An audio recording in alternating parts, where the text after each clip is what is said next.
तो अमेरिका और ईरान के बीच जो तनाव चल रहा है उसे थोड़ा गहराई से समझते हैं।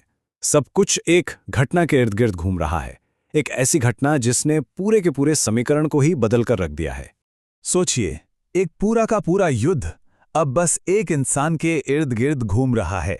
एक अमेरिकी पायलट जिसका विमान गिरा दिया गया है, और अब उसका भविष्य ही ये तय कर सकता है कि ये जंग किस दिशा में जाएगी। और जैसे ही ये खबर सामने आई, समझिए कि वक्त के खिलाफ एक बेहद तनाव भरी दौड़ शुरू हो गई। ईरान ने एक अमेरिकी F-15 फाइटर जेट को मार गिराया है और अब उसका पायलट लापता है। तो चलिए सबसे पहले बात करते हैं इस वक्त के सबसे बड़े संकट की, उस लापता अमेरिकी पायलट की तलाश। और ये सिर्फ एक बचाव अभियान नहीं है, ये उससे कहीं कहीं ज्यादा बड़ा मामला है। अब देखिए, दोनों तरफ से इस पायलट को ढूंढने की पूरी कोशिश हो रही है, लेकिन वजह बिल्कुल अलग हैं। एक तरफ है अमेरिका, जिसके लिए ये अपने सैनिक की जान और अपनी इज्जत का सवाल है। उसने अपने सबसे बेहतरीन कॉम्बैट सर्च और रेस्क्यू टीमों को काम पर लगा दिया है। और दूसरी तरफ है ईरान, जिसके लिए ये एक बहुत बड़ा मौका है। उसने पायलट को पकड़ने वाले को $8 लाख का इनाम देने का ऐलान किया है ताकि वो अमेरिका पर बढ़त बना सके। अब ये बात बहुत दिलचस्प है कि कैसे इस एक अकेले पायलट का क्या होता है, ये पूरे युद्ध की कहानी बदल सकता है। अगर ईरान पायलट को पकड़ लेता है तो ट्रंप पर जंग रोकने का जबरदस्त दबाव बन जाएगा। लेकिन अगर अमेरिका उसे बचा लेता है तो हो सकता है कि ईरान पर हमले और भी तेज हो जाएं। इस घटना ने भारत में विंग कमांडर अभिनंदन वर्धमान वाले मामले की यादें भी ताज़ा कर दी हैं। लेकिन कहानी सिर्फ इस एक पायलट की नहीं है। असल में ये जो घटना हुई है, ये एक बहुत बड़ी तस्वीर का बस एक छोटा सा हिस्सा है। एक ऐसी तस्वीर जो अमेरिका के लिए काफी परेशान करने वाली है। अगर नुकसान की बात करें तो आंकड़े वाकई चौंकाने वाले हैं। अब तक अमेरिकी सैन्य उपकरणों का कितना नुकसान हुआ होगा अंदाजा है? $3 अरब से भी ज्यादा का। और सैनिकों का क्या? पेंटागन ने अब जाकर माना है कि 300 से भी ज्यादा अमेरिकी सैनिक इस लड़ाई में घायल हुए हैं।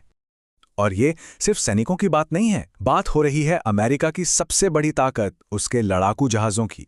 अब तक 12 से ज्यादा एडवांस्ड एयरक्राफ्ट या तो तबाह हो चुके हैं या बुरी तरह डैमेज हुए हैं। तो अब आप समझिए, ये सिर्फ एक बदकिस्मत जेट का मामला नहीं है।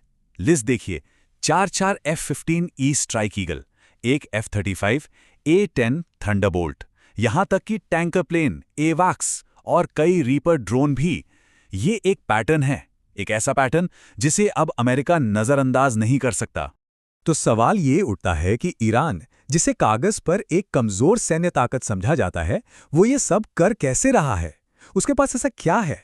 और इसका जवाब छुपा है एक ऐसी टेक्नोलॉजी में जो अमेरिका के डिफेंस सिस्टम को सीधा सीधा बाईपास कर रही है।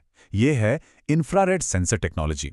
ये सिस्टम रेडार की तरह कोई सिग्नल नहीं भेजता, बल्कि विमान के इंजन से निकलने वाली गर्मी यानी हीट सिग्नेचर को पकड़कर उसे ट्रैक करता है। अब देखिए, यहीं पर सारा खेल बदल जाता है। अमेरिका का जो पारंपरिक रेडार है वो सिग्नल भेजता है तो पायलट को अलर्ट मिल जाता है कि कोई उसे ट्रैक कर रहा है।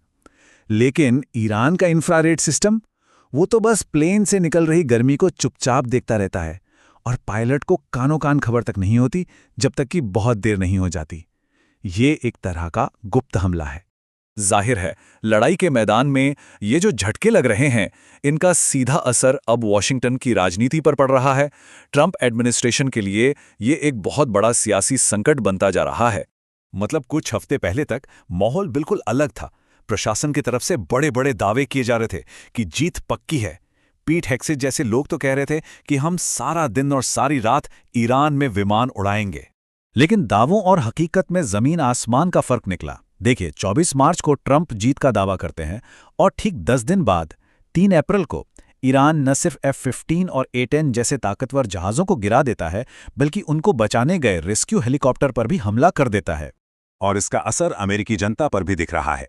ये लड़ाई देश में बिल्कुल भी पॉपुलर नहीं है। रॉयटर्स बाय इप्सोस का एक पोल बताता है कि 75% मतलब 3/4 अमेरिकी लोग ईरान में किसी भी तरह के जमीनी हमले के खिलाफ हैं।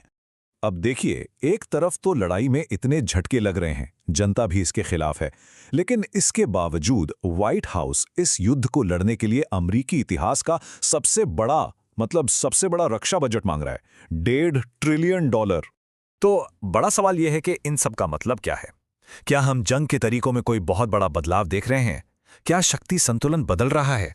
जो नई हकीकत उभर कर आ रही है वो ये है कि पहली बात, अमेरिका की हवाई ताकत की अब कोई गारंटी नहीं है। दूसरा, वो जो एक अजेय होने का भ्रम था वो टूट चुका है।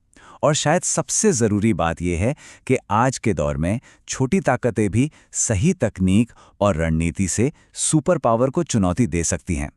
अमेरिका ने इस पूरे मामले में नैरेटिव पर अपना कंट्रोल खो दिया है। ये सारी घटनाएं मिलकर एक ऐसा सवाल खड़ा करती हैं जिसके बारे में कुछ महीने पहले तक कोई सोच भी नहीं सकता था। क्या अमेरिकी एयर सुपीरियरिटी यानी आसमान पर उसका एक छत्र राज अब खत्म हो चुका है?